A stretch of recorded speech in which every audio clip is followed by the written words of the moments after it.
It was December. The year was 1948. A man walked onto Somerton Beach near Adelaide, Australia. He lay down on the sand. He leaned against the seawall. Someone saw him there early in the morning. Oh, they thought he was sleeping. But then they saw him again hours later. He hadn't moved. He was dead. This was the start of a mystery. It would become one of the most famous unsolved cases in the world. People called him the Somerton Man. And for more than 70 years, no one knew who he was. No one knew how he died. The case has always stayed in people's minds. It has always bothered people. The police came to the beach that day. They looked at the man. He was dressed well. He wore a suit. He had clean shoes. But there was no wallet. No identification. Nothing to say who he was. All the labels on his clothes were cut off. This was very strange. Why would someone do that? They checked his pockets. They found a train ticket. It was unused. They found a bus ticket. This one was used. There were some cigarettes. And there was a packet of chewing gum. That was about it. Nothing else. No ID. No cash. Nothing personal. The police took his body away. They wanted to find out who he was. They wanted to know how he died. This was a normal police procedure. But this case was not normal. It got stranger very quickly. They found a hidden pocket inside his trousers. In that pocket was a tiny piece of paper. It had words printed on it. The words were Tamám Shud. This is Persian. It means finished or ended. The paper was torn from a book. A very rare book. A collection of poems called the Rubaiyat of Omar Khayyam. Later, they found the actual book. It had been left in a car. The car was parked near the beach. The book had the Tamám Shud phrase missing. The police matched the tier. It was a perfect match. On the back of the book, someone had written some letters. It looked like a code. 5 lines of letters, no one could crack it, no one could figure out what it meant. And then there was a phone number. Written in the book, it belonged to a woman. She lived nearby. She said she didn't know the man, but she had given a copy of the Rubaiyat to another man. A man named Alfred Boxall. He was still alive. He showed his copy of the book to the police. His copy had the Tamám Shud page still in it. This made things even more confusing. The police kept working. They showed pictures of the Somerton Man around. No one recognized him. They checked missing persons lists. No matches. He seemed to have appeared out of nowhere. And he vanished just as quickly. The doctors looked at his body very carefully. They did an autopsy. This is when doctors examine a dead body. They want to find the cause of death. They looked at his organs. His heart was normal. His lungs were normal. His stomach was a bit inflamed. His spleen was big. But none of this gave a clear answer. They couldn't find any signs of violence. No struggles, no injuries. The doctors thought he might have been poisoned. But the forensics back then were not like today. They tested for common poisons, things like strychnine or arsenic. They found nothing, no traces of these poisons. They couldn't rule out poison though. They just couldn't find which poison. They thought maybe it was a very unusual poison, one that left no trace, or one they just couldn't test for back then. This made the mystery even bigger. The coroner, the official in charge of finding out why someone died, said he thought the man died from poison, but he couldn't say what kind. He also said he couldn't figure out his identity. The case was officially open, but it went cold. For decades, people talked about it. They made up theories. Was he a spy? Was he a heartbroken lover? Was he murdered? Was it suicide? No one knew. And the body was buried. He had a headstone. It said, "The Unknown Man." For a long time, that was it. The facts were there, but the answers weren't. The tools they had in 1948 were good for their time, but they were very limited compared to what we have now. Imagine what they couldn't do. They couldn't test DNA. DNA wasn't even properly understood then.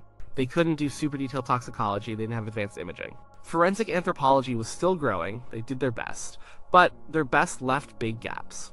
The world has changed so much since 1948. Science has made huge leaps, especially in forensics. The study of crime using science. Things that were science fiction back then are everyday tools now.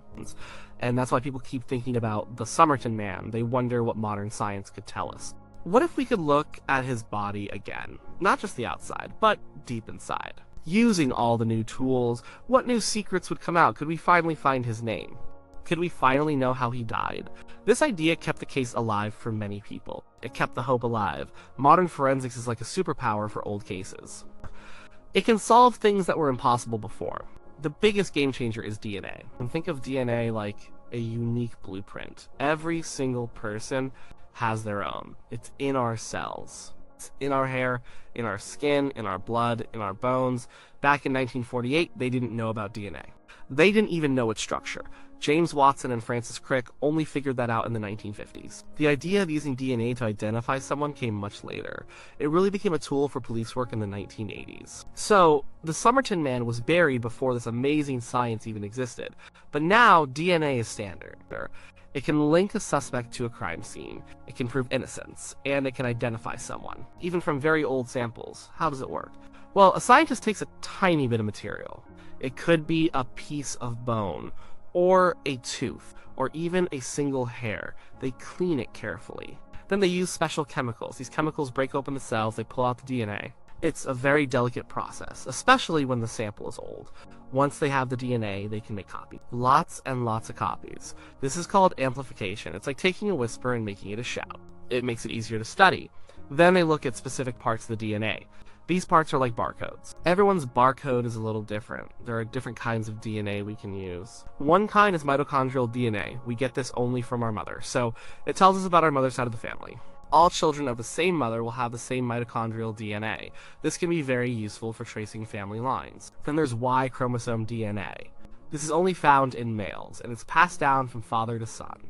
So it tells us about the father's side of the family. If the Somerton Man was a man, we could use this. It would tell us about his paternal line, but the most powerful kind of DNA for identity is autosomal DNA. This is the DNA we get from both parents. It's unique to almost every single person, like a full fingerprint. If you have enough of this, you can build a complete DNA profile. This profile can be compared to DNA databases. It can be used to find relatives, even distant ones. The challenge with old samples is that DNA can break down over time. It can get damaged by heat, or moisture, or bacteria. So, getting good, usable DNA from a body that's been buried for over 70 years is hard. It's not impossible, though. Bone and teeth are good for preserving DNA. They protect it better than soft tissue. If we can get a good DNA profile from the Somerton Man, what can it tell us? First, it can tell us his identity. We can compare his profile to national or international DNA databases. These databases hold DNA from criminals, but also from missing persons, and from people who have given their DNA for genealogical research. This is a powerful tool called genetic genealogy. It's like building a family tree using DNA. You find distant relatives, then you build out their family trees, you look for common ancestors. You work your way back in time, and then you work your way forward, until you find the unknown person. It takes a lot of work, but it has solved many cold cases much older than the Somerton Man, and this is exactly what happened. In 2021, after years of trying, authorities finally approved the exhumation of the Somerton Man's body. They dug him up. This was a big moment. It showed that people still cared. They still wanted answers. Professor Derek Abbott, a scientist from the University of Adelaide, has been working on this case for years, where he has been a big part of the effort to exhume the body, and he has been doing the DNA analysis. He announced some findings in 2022. He said he had identified the Somerton Man. His name was Carl Webb. This was a huge breakthrough. He got this by working with a genealogist. They took hair samples. Hair can be tricky for DNA, but they managed to get enough. They used the autosomal DNA, they uploaded it to a public DNA database, they found relatives. They built a massive family tree, and they traced it back to Carl Webb. The authorities in South Australia have not officially confirmed this name yet. They want to make sure. They want to do more tests, but Professor Abbott is confident. And this shows the incredible power of modern DNA forensics. It gave a name to a man who was nameless for over 7 decades. But DNA doesn't just tell us who he was. It can tell us about his ancestry. Sure, where did his family come from? Was he Australian, or from Europe, or somewhere else? The DNA markers can point to general regions. This can help fill in his story. And if they get more DNA from teeth or bone, they might get even more robust results. Teeth, in particular, are excellent DNA preservers. The enamel protects the inner pulp. So, DNA is the biggest tool, but it's not the only one. What else can modern forensics tell us? Think back to the poison. The doctors in 1948 suspected poison, but they couldn't find it. Today, toxicology is light years ahead. In the 1940s, they had basic chemical tests. They looked for things they knew, and they needed a fair amount of the substance to find it. Now, we have incredibly sensitive machines, things like mass spectrometers and gas chromatographs. These machines can detect tiny, tiny amounts of substances. We're talking parts per billion. It's like finding a single grain of sugar in an Olympic-sized swimming pool. These machines can identify a huge range of chemicals, not just common poisons, but also rare ones, new synthetic drugs, even metabolites. These are the breakdown products of drugs or poisons in the body. They can stay in the body for a long time, even after the original substance is gone. So if there were any tissue samples saved from the original autopsy, they could be retested. Or, if new tissue samples were taken during the exhumation, they could be analyzed. This could finally answer the question of how the Somerton Man died. Was it a common poison they just missed? Like a specific kind of barbiturate, or a powerful sedative? Or was it something truly exotic? Something that acts fast and leaves little trace? Things like thallium or specific types of nerve agents might have been very hard to find back then. But modern labs can often detect them, even after a long time. The biggest challenge here is sample degradation. Poisons and drugs break down over time, especially in a buried body, but some compounds are more stable.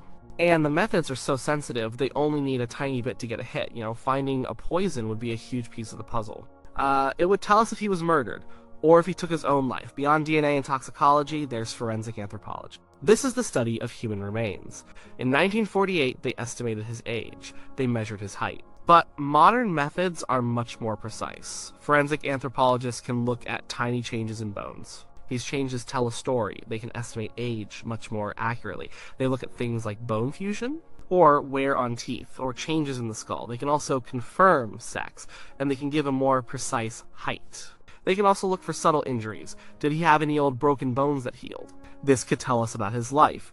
Did he have any signs of disease? This could tell us about his health. All this helps build a picture of the person. Dental forensics is also very important. Their teeth are incredibly tough. They survive decomposition very well. A forensic dentist can look at his teeth. They can make dental charts. If Carl Webb's dental records exist, they can be compared. This would be another way to confirm his identity.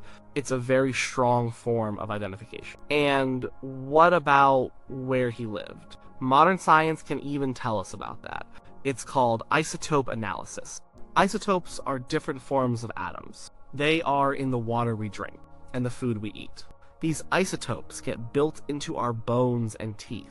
For example, oxygen isotopes in teeth can tell us where someone grew up. The kind of water they drank. Strontium isotopes can tell us about where someone lived during different periods of their life. Our teeth form in stages, so different parts of a tooth can reveal different locations over time. This could tell us if the Somerton Man was always in Australia, or if he had moved from another country, or traveled a lot. This information would be incredible. It would give us a timeline of his life, where he came up, where he spent his childhood, where he might have traveled. This could explain why he was found so far from where his family might have been. Then there's digital imaging. If the police still have his skull, or even high-quality x-rays, modern imaging can do wonders. CT scans can create a 3D model of his skull. From that, forensic artists can do a facial reconstruction. They can build a realistic face. This image could be shared widely. It could help connect with living relatives. And now that a name has been suggested, it can be compared to old photos of Carl Webb. Imagine combining all these tools. You have DNA giving a name. You have toxicology potentially revealing a poison. You have anthropology telling you about his life history. You have isotopes showing where he traveled. All of it builds a complete story. But there are always challenges. The biggest one for old cases is sample preservation. DNA can degrade. Poisons can disappear. Getting good, clean samples is hard. The chain of custody is also important. This means making sure samples haven't been mixed up or contaminated over the years. With a case this old, that's always a worry. And then there's the cost. Modern forensic tests are expensive. They need special equipment and highly trained scientists. Exhumation itself costs money. So decisions about what to test and how to test it are always made carefully. Legal hurdles can also be a problem. Getting permission to exhume a body isn't easy. You need strong reasons. You need to show that new science can actually make a difference. But in the Somerton Man case, the public interest was so high, and the scientific potential was so clear. That's why the exhumation was finally approved. The work by Professor Abbott and his team is a perfect example of modern forensics in action. Taking those tiny hair samples, extracting the DNA, building that family tree. It's a lot of painstaking work. It's not like TV. It takes time. It takes patience. But it works. And getting the name Carl Webb is a monumental achievement. What does it mean now that there's a name? Carl Webb, this changes everything. It means the Somerton Man is no longer the unknown man. He has an identity. This is a huge step for him, for his dignity, and for his family, whoever they might be. Now, With a name, investigators can do new research. They can look for Carl Webb's birth records, his marriage records, his death records, his census information. They can look for his medical history, his military service, his work history. They can find out who his family members were. Are any of them still alive? This can help answer questions that forensics alone can't. Why was he in Somerton? Did he have a reason to be there? Did he know someone there? Did he have enemies? Did he have struggles in his life? Knowing his name allows for real-world detective work. The kind that relies on documents and people, not just science labs. It's possible that finding Carl Webb's name might even lead to old photographs. Comparing these to the post-mortem photos of the Somerton Man could provide even more confirmation of identity. Thus, it's about building layers of evidence. Each layer makes the identification stronger. And what about the cause of death? If Carl Webb's family can be found, they might have medical information. Did he have any health conditions? Did he have a history of depression? This information could help understand what happened. And if they still have the tissue samples from the exhumation, they can continue to look for poisons. Now, they might even look for things that were common in the 1940s that might be linked to a known person's background. The mystery of the Tamám Shud paper, the coded message, the rubaiyat. These things are still part of the puzzle. Now that we have a name, these clues can be re-examined through a new lens. Did Carl Webb have a connection to the rubaiyat? Did he know Persian? Did he write codes? These are questions that can now be asked of his personal history. The ongoing work is still important. Official confirmation from the police is needed. They will want to verify the DNA findings. Or they might want to do more DNA tests from different samples. They might want to do their own genealogical research to be absolutely sure. This is how police investigations work. They are very careful. But the future of this case is brighter than ever. For decades, it was a cold case, a mystery that seemed destined to stay unsolved. But modern forensics has changed that. It has given hope. It has given a path forward. The Somerton Man story shows us the power of science. It shows how far we've come. And it shows that even after many years, answers can still be found. It can bring closure to families. It can bring clarity to history. And it can solve puzzles that once seemed impossible. This case will likely keep fascinating people, even once the identity is fully confirmed. Because the how and why of his death might still be unknown. But knowing who he was is the biggest step. It means he isn't just a riddle anymore. He was a person with a name, Carl Webb, and modern forensics helped give him that back.